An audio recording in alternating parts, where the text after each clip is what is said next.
This is the Government Week in Review for Friday, June 16, 2023. I am Christian Mitchell. In the headlines, National Insurance Scheme says urgent action needed now to save the institution. Details to this and more when we return. Have you noticed an increase or decrease in your electricity bill? You know that changes in the fuel and non-fuel rates affect your bill.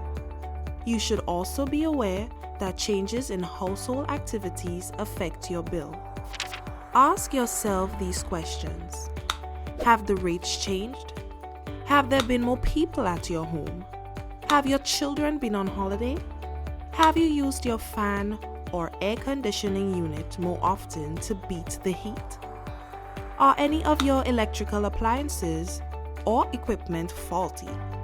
Have you added any new appliances such as transformers, water heaters, or pumps? Make it a habit to understand any changes on your electricity bill. For more factors that affect your bill, visit www.grenlec.com. Grenlec, energizing our Grenada. Welcome back. The National Insurance Board has proposed that government urgently address the quick depletion of its reserves by implementing key measures that can save the scheme in the not-too-distant future. Director of the National Insurance Scheme, Dorset Comrell, on Friday during the government's post-cabinet press briefing, said Grenada urgently needs to increase the pension age from 60 to 65 years and the contribution rate from 12% to 16% from 2024 to 2031 to save the NIS. He said the recommendations have been on the table for years following various annual actuary reviews. However, they were never acted upon by governments in the past. Over the years, NIS has been faced with the issue of paying benefits that are greater than the total contributions received, leaving the institution to break deposits to make payments. Cromwell says the social security change is not unique to Grenada and is now a matter of national urgency. We must increase the pensionable age as a matter of national urgency.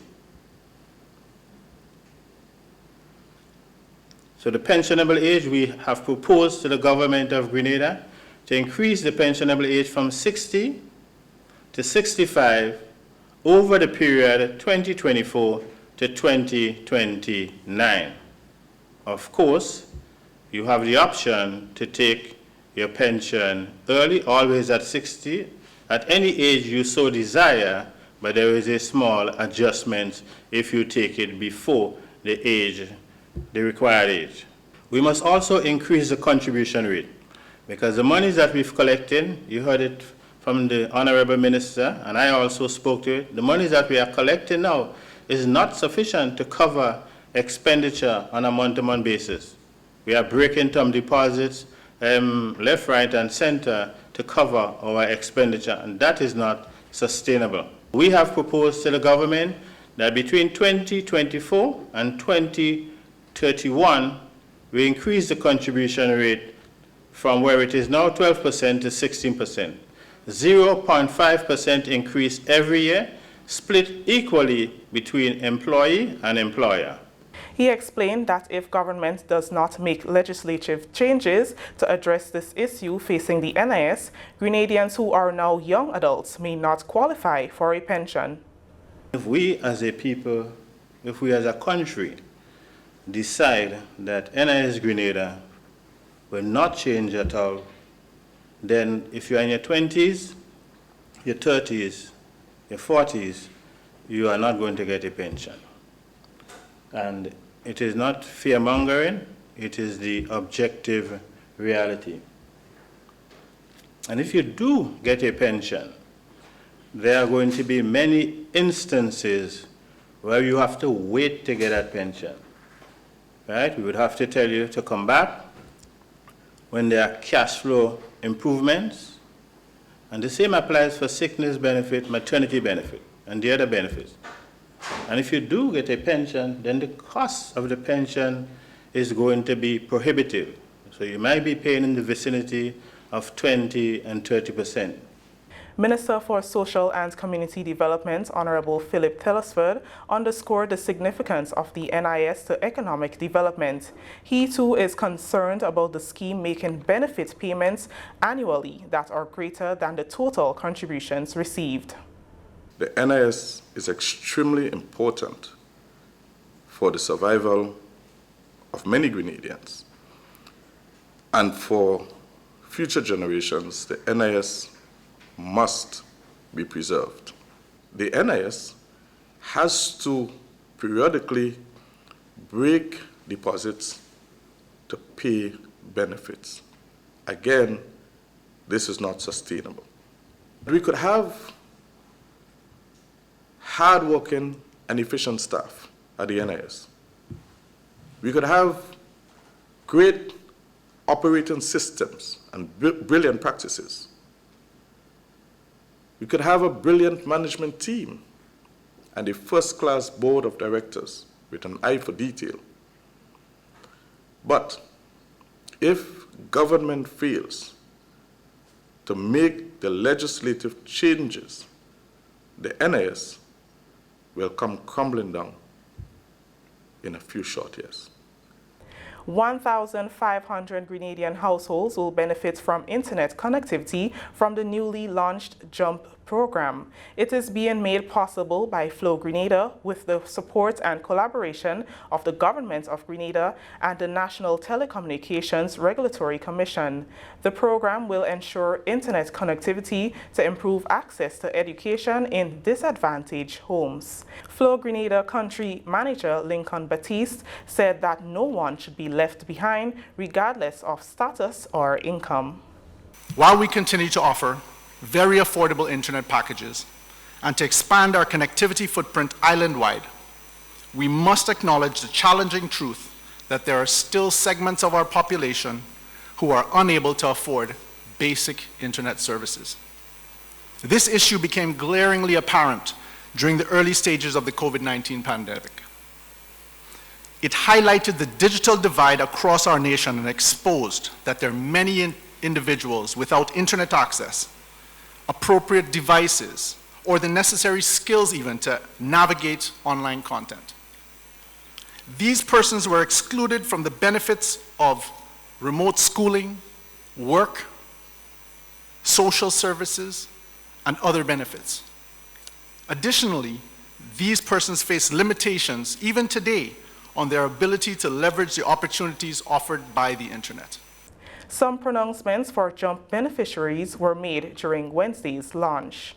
Connectivity lies at the heart of the JUMP project.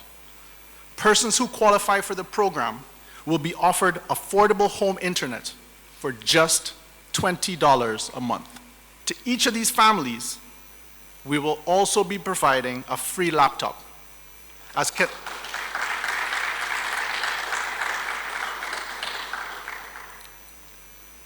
connectivity obviously requires an access device. Added to that is digital literacy training that comes at no cost. Our commitment to the people of Grenada goes beyond just the connectivity, however. We understand that providing internet access is just the first step.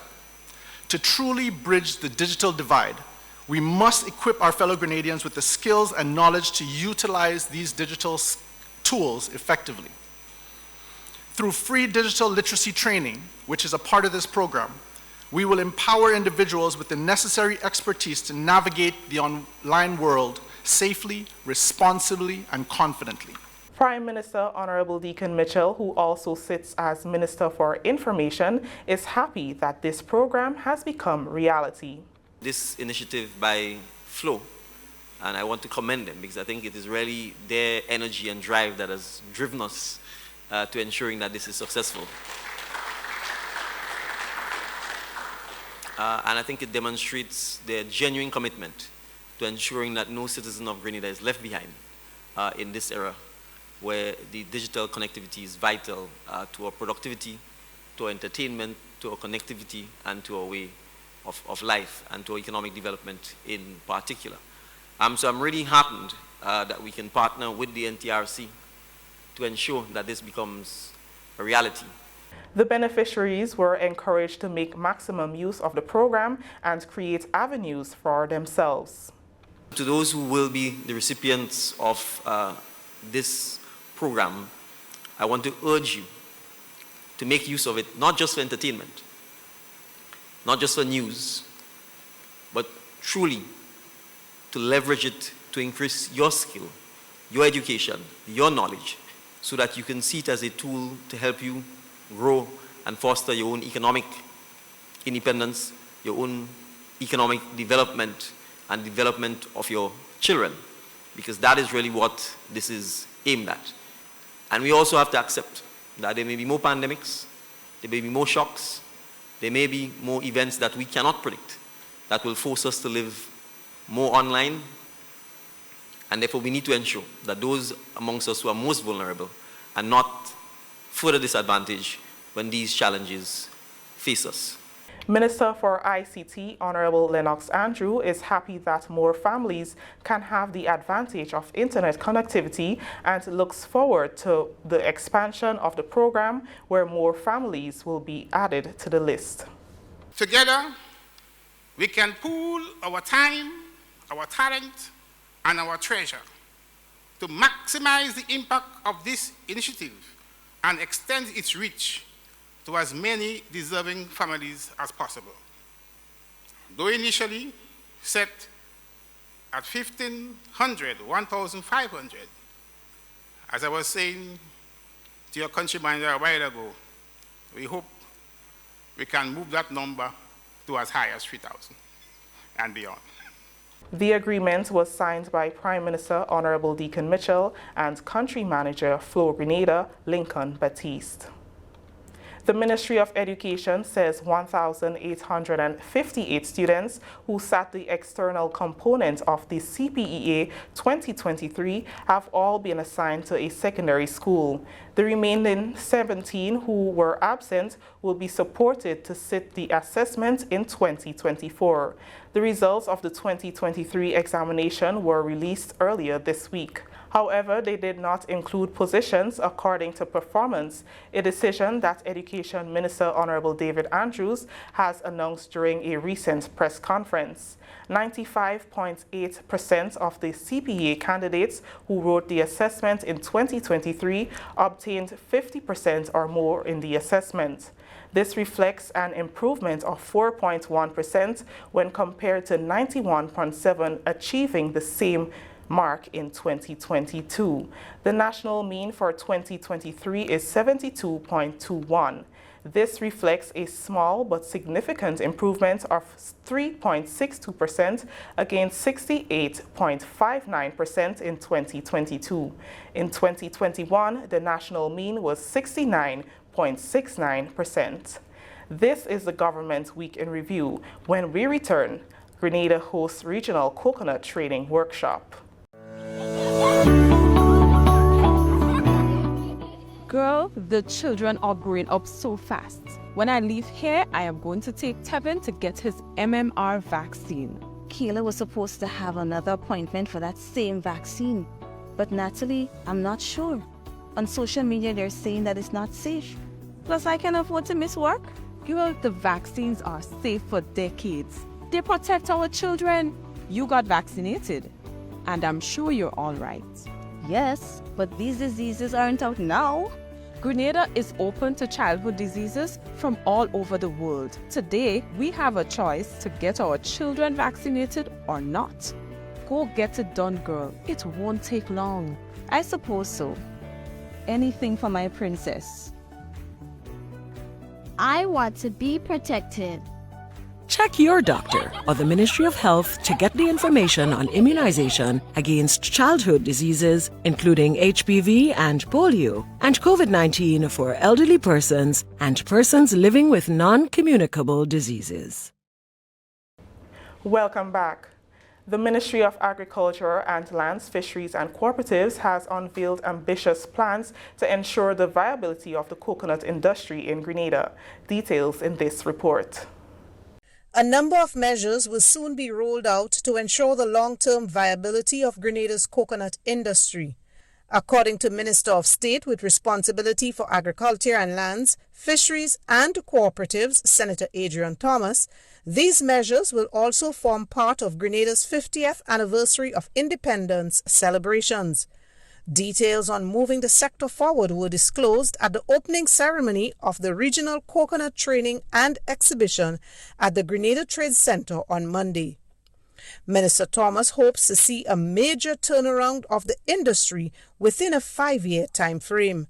To accomplish this, there is a wide range of measures that could be taken, including improving access to planting material, developing a quality assurance system, improving pest management, increasing research ties to new niche market product, market research, and mobilizing funding for capacity building. Considerations could also be given to a Grenada Coconut Festival, a 2 to 3 day event around a coconut theme that will feature seminars and exhibition as well as festival celebration. And I know this will not go unnoticed by my good friend, Troy Augustine. It is also opportune to look at the growing demand for coconut water as a beverage. The bottling and storage of coconut water for extended shelf life and improved marketability is an area needing further research and development. Consideration must also be given to the clusters of coconut trees that are populated with aged, tall trees, and the cost of harvesting the coconuts, and to select coconut varieties with shorter trees, less time to produce, and are specifically suited to the water-nut market with respect to flavor, yield, and ease of harvesting. Brothers and sisters, local and regional farmers are encouraged to consider whether it is viable to invest in coconut production and the byproducts. Explore whatever potential exists for supplies to both the regional and export markets in the US, Canada, and the European Union. Grenada was provided with tissue culture plans to address the rehabilitation of the coconut industry through the establishment of improved olive-bearing cultivars that are high-yielding, disease-resistant, and of good tasting quality. As a nation, we are ideally placed to revitalize the once prosperous coconut industry. The potential is there for an upscale coconut industry. As you participate in this regional coconut training and exhibition, I leave you with this advice from the coconut tree. Soak up the sun. Stand tall and proud. Remember your roots. Drink plenty of water. Be contented with your natural beauty. Enjoy the view. I thank you. From all indications, participants were delighted to have had the opportunity to interact, sharing challenges and learning from the experts. The curtains came down on the 4-day exercise on Thursday with presentations from the participating countries. The exhibition and workshop aimed at strengthening the region's coconut industry was attended by industry players from more than 14 countries. It is aimed at strengthening the capacity of coconut farmers and technical officers with improved and innovative strategies, care and management of the coconut plots, pests and diseases to move the sector forward. Grenada's advancement in the coconut industry has been made possible through a collaborative effort of a number of partners that provided Grenada with tissue-cultured plants in 2018. This was done to address the rehabilitation of the coconut industry through the provision and establishment of improved early-bearing cultivators that are high-yielding, disease-resistant, and of good-tasting quality. Now that progress has been made in the industry, Minister Thomas said they will continue to support farmers. Coconut is among the priority crops selected in the initial rollout of the ADOPT program. The intention is for coconut farmers to benefit from the program, and hence this training and exhibition is timely. The identification of beneficiaries to receive assistance under the ADOPT project commenced this week. Moving beyond this trading exhibition, and as we approach the 50th anniversary of Grenada's independence, I would love to see an elaborated, long-term, integrated and sustainable development plan for the coconut industry, whereby growth could be recorded within the next 5 years and the industry could deliver benefits to all stakeholders throughout the value chain. William Castro Rodriguez, International Trade Center representative, is hopeful that the deliberations over the 4 days can lead into integration of extensive strategies in relation to the coconut industry. I really hope that this week we can integrate more. That this week can be also the initiation for even something larger, that we can replicate this in every country in the region, and we can get together, all of us, to learn more and develop. The 4-day regional workshop included a 2-day field tissue culture training, as well as pest management mitigation against prevalent pests affecting the coconut plant. Through assistance from the European Union, the Grenada Produce Chemist Laboratory has received equipment worth thousands of dollars, specifically intended to enhance its laboratory testing capacity for the fisheries and aquaculture sector. Details in this report. As part of the 11th European Development Fund EDF Sanitary and Phytosanitary Measures Project, the Produce Chemist Laboratory has been outfitted with new tools to enhance the capacity of fisheries laboratory services with the aim of contributing to both food security and export earnings. The package, valued at over US $26,000, was made possible through funding from the European Union. The equipment, which was handed over during a short ceremony at the Produce Chemist Laboratory recently, includes a microwave digestion oven, a benchtop multi-parameter pH conductivity meter, and a field pH conductivity and dissolved oxygen meter. The handover followed a training of laboratory staff partly aimed at strengthening sanitary and phytosanitary capacity in the fisheries sector. Accepting the equipment on behalf of the Ministry of Agriculture, under which the Produce Chemist Laboratory operates, was Permanent Secretary Aaron Francois. Francois expressed his satisfaction with the endeavors to strengthen the fisheries sector's capabilities. He emphasized government's commitment to transforming the agricultural sector and welcomed the efforts to enhance its potential. The fisheries sector is a very, very important subsector for us. Over the years, we have been growing that sector, and certainly with the high level of export trade that is involved in the fisheries sector, the assistance in food safety is extremely important for us.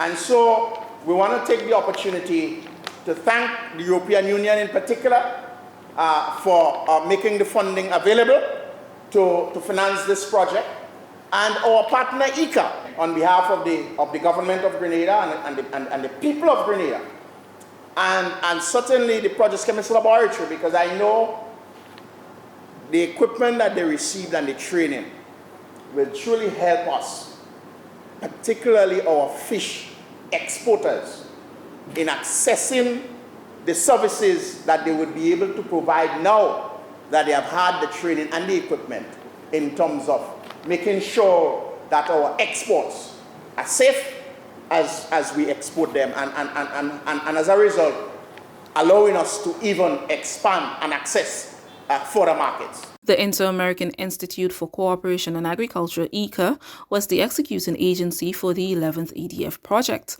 Greg Rollins, the ICA representative in the Eastern Caribbean states, acknowledged the equipment's potential to support the project's objective of enhancing the national regulatory and industry food safety systems in the fisheries and agriculture sectors.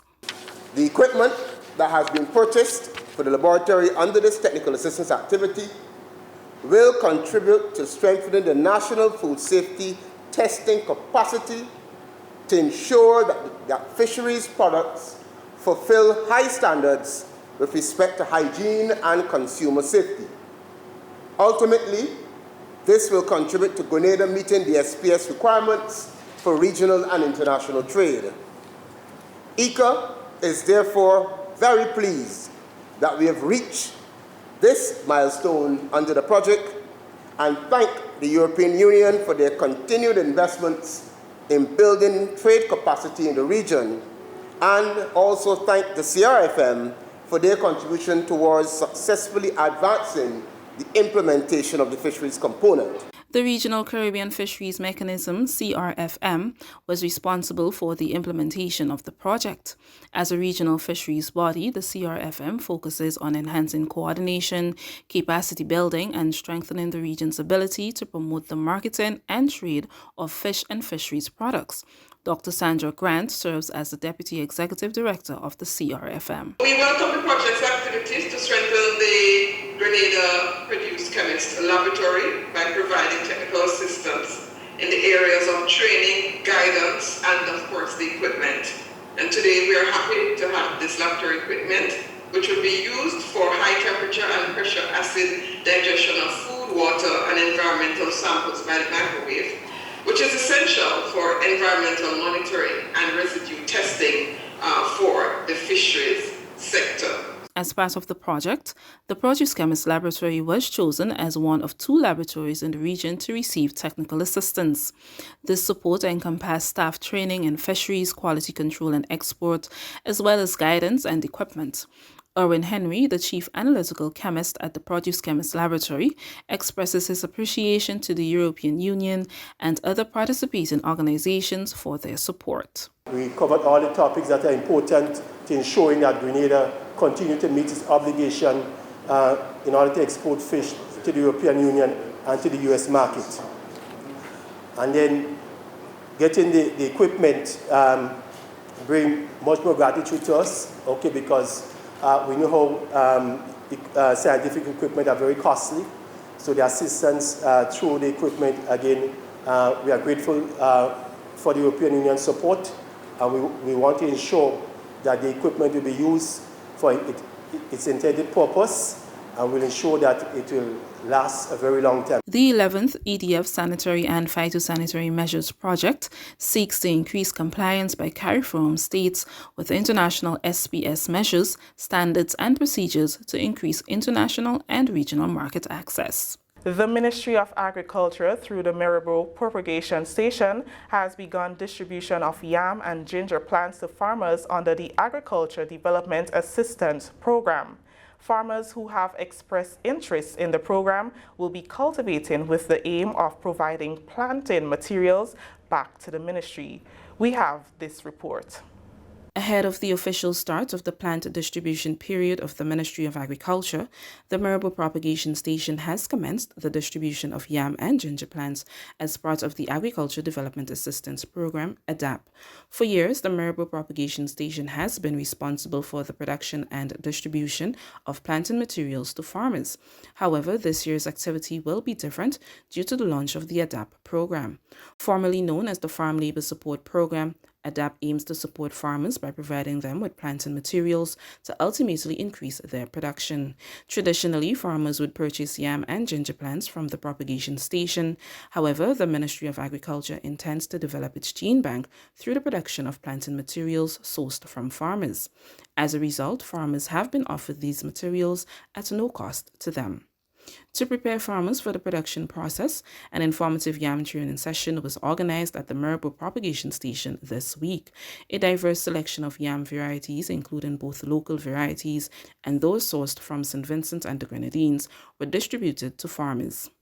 Alison Haynes, manager of the Maribor Propagation Station, stated that this engagement with farmers will ensure an ample supply of planting materials for the next planting season. The ministry is looking to provide labor, right, persons to help you weed. In the case of yam, to help staking the yams, right, to help with fertilizing, whatever support you would need to ensure the success of the crop. Under the program, the ministry intends to do 2 things: to purchase at the end of the program the planting material from the farmers, so we're going to sign a contract. So it's going to be a contractual arrangement between the ministry and farmers who are interested in germplasm development, in producing planting materials for next the next cropping cycle for the yam and the ginger that we're speaking to. Haynes further explains that as part of the agreement between the farmer and the ministry, there would be a provision stating that the ministry will purchase the planting material back from the farmer at a later stage and at a subsidized cost. This buyback arrangement is aimed at ensuring a sustainable cycle of production and distribution of planting materials. Right now, yams are being sold at $5 and $7. We don't expect farmers that will benefit from this project next year. When your yams come into production, it goes on the market for $7 or $5. Or you even sell the yam to the ministry for $7 or $5. We're looking at a price that will be able to turn it over to the farmers again to increase production. $2.50, $3, so we'll be able to turn it over. And it would not be a loss to you because of the collaboration between the Ministry of Agriculture and the farmer. You will make a profit. And next year, you will have even more planting material for yourself to expand your production. So you'll continue with the supporting the production of planting material as well as contribute to increasing production of the food items on the market. The specific details of the buyback arrangement, such as the pricing and conditions, would be outlined in the agreement to ensure transparency and fairness for both parties involved. This initiative not only assists farmers in generating income, but also contributes to the ministry's objective of strengthening the agricultural sector and increasing overall production. We take another break. When we return, national drug policy being finalized. At the NIS, our team proudly works to support the evolving needs of Grenadians. We have made some changes to our operations and want to keep you informed.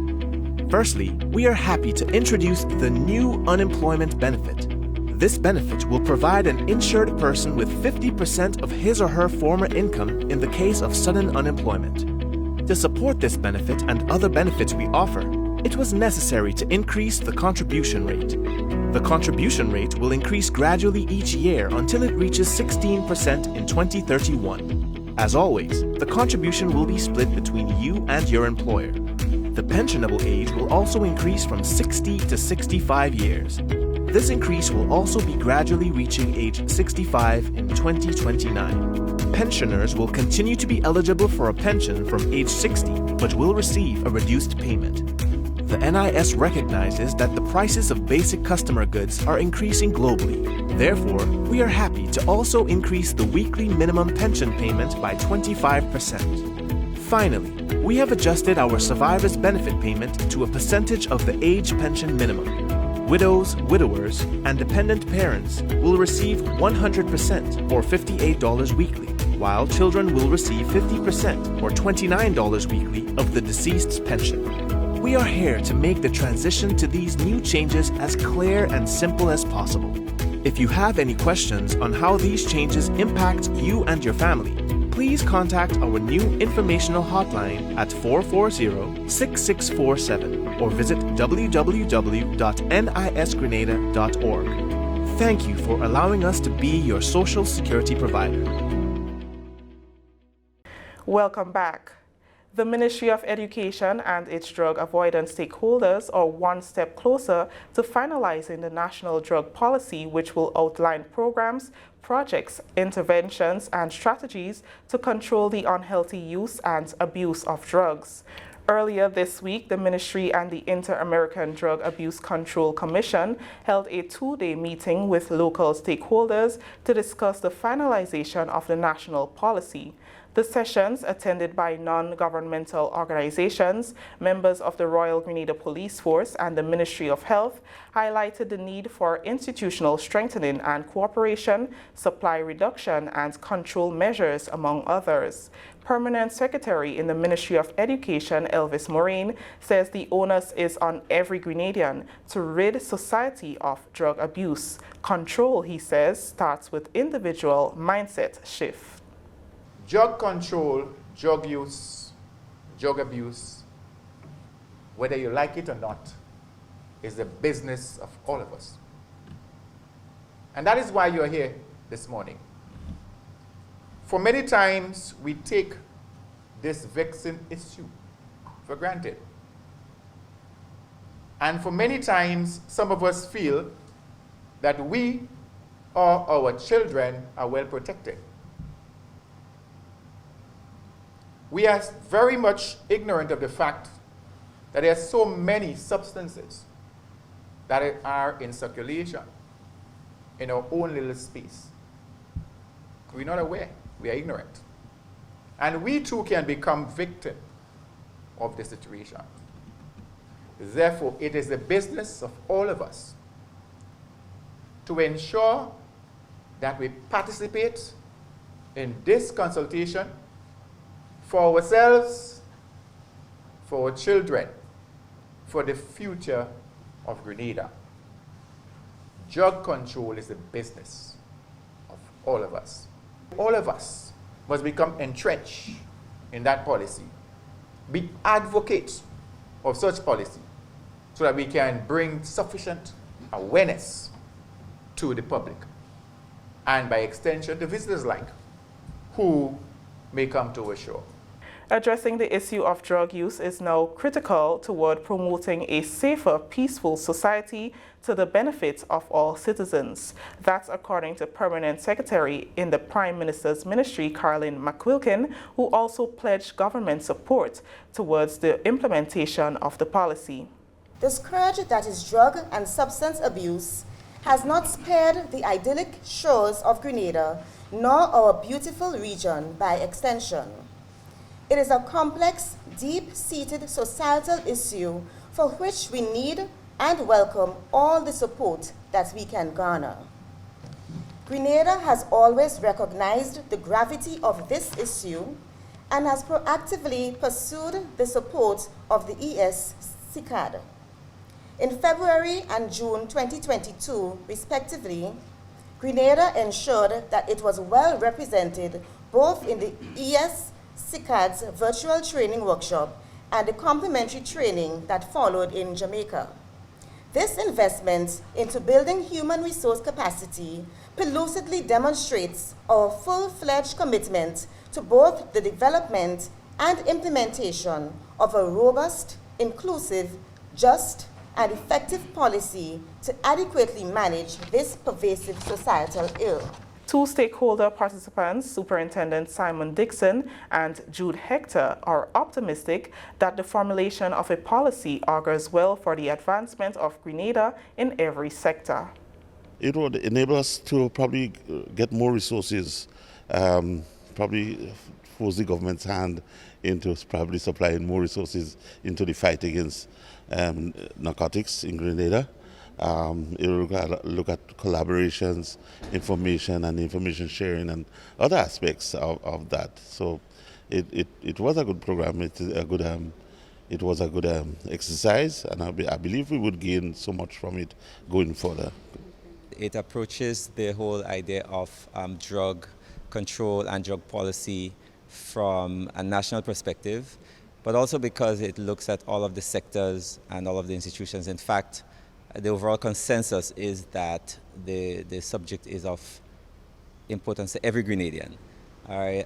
Every parent, every individual, all of the institutions, including government, private sector, public sector, education, media. There is a wide-based, I think, discussion and how collectively we can address the issue. There are a number of areas that needs additional resources for it to work. So now we need the government to then allocate some of those resources, either having it directly or finding other ways that we can resource the departments to make it work properly. For the second consecutive year, the Grenada Food and Nutrition Council is focusing on hypertension reduction to commemorate Nutrition Week. The week of activities was launched this week under the theme Low on Sodium, High on Wellness. This is part of a 3-year campaign 2022 to 2024 to reduce Grenada's high statistics of hypertension. GFNC's Executive Secretary, Ms. Lydia Brown, explained during the launch that Grenada's statistics are alarming, with hypertension as the top cause of death and hospitalization. She said, following the World Health Organization's publication that by 2025, 29% of adults will be hypertensive, the Council saw the need to act now with the sodium reduction campaign. Hypertension remains on the top 3 causes of hospitalization among Grenadians and remains among the top 10 causes of death in Grenada. Hypertension is one of the many risk factors of cardiovascular disease. Cardiovascular disease remains on the top 10 causes of death in Grenada. Hypertension can lead to strokes. Stroke remain among our top 10 causes of death in Grenada. Additionally, we have other diseases besides the cardiovascular diseases and strokes, like kidney disease that is on the rise in Grenada. Now, we know there are many causes of kidney disease, but hypertension, uncontrolled hypertension, is among the many causes. So it's important for us to highlight the reduction of sodium so that we can improve the levels of the incidences of, when I say improve, I mean lower the incidences of hypertension in Grenada and help persons to control the level of hypertension that they're experiencing. Activities for the week from June 18th include a health fair, radio and televised messages, the erection of banners at strategic locations, some of which will continue throughout the month into the end of the year. We will have a banner that will be placed at the bus terminus, a very strategic point that we know we'll be able to attract persons from across the Tri-Island state. We also will have many messages played throughout the week, so you can listen for those. And we have already done a training. We're partnering with the Huggins agency through Foodland supermarkets. We already did some training with the staff at Huggins, Huggins across the board. We have our launch today. We have a supermarket tour coming up tomorrow, and that is going to be at the Foodland Market Square and the Karani James Boulevard. We have our Minister of Agriculture that will be officially opening our Nutrition Week on Sunday the 18th. He has a very good message for us, a message that I think we all need to tune into so we can hear. Carriacou and Petit Martinique on Sister Isle Radio and Vibes, we will have presentations addressing hypertension and addressing salt reduction. We will be partnering with the Department of Public Administration on the 20th, Tuesday the 20th, for a health fair at the Botanical Gardens, and we hope to continue to highlight our low sodium, high on wellness campaign. In 2022, the Nutrition Week campaign was themed A Pinch of Salt. Finally, the Ministry of Social and Community Development, Housing and Gender Affairs took to the streets of St. Andrew on Thursday to sensitize the public on issues affecting the elderly. The march was part of the June 15th activities for World Elder Abuse Awareness Day, which was designated by the United Nations in 2006 to raise awareness on the issue. The sensitization march commenced at the Cook Hill Road area and concluded at the Grenville Car Park with a brief ceremony. The Minister of State with responsibility for social development and gender affairs, Honorable Gloria Thomas, was actively involved in the day's activity and spoke of the importance of the initiative. For us at the Ministry of Social Development, it is a very significant day because over the years and in more recent times, we have had a number of reports of abuse meted out to the elderly in communities by relatives, by caregivers, and people in general who interact with them. And I think part of the problem is that people don't understand aging and the elderly. And the need for them to be a little bit more compassionate and understanding. And so for us at the ministry, we see today as a day where we could create that awareness, sensitize the public, and to get their indulgence in understanding and responding to the elderly in a more compassionate and humane way. Minister Thomas urged the public to value and protect the elderly as they are treasures in our society. The elderly is more or less holders of culture, of way of life, of traditions, and we need to really nurture them. We really need to take care of them because they are the ones who will pass on to us the stories of yesteryear, the way of life, and bring to us some values that we still need to uphold and recognize in today's world. Oftentimes we hear they say that society is deteriorating or the fabric of society is in much shambles, and it's because we are not following some of the traditions, the teachings, the guidance of the elderly. And I think they play a very, very important part in society, and we should treasure them. That brings us to the end of the Week in Review. I am Chrisanne Mitchell.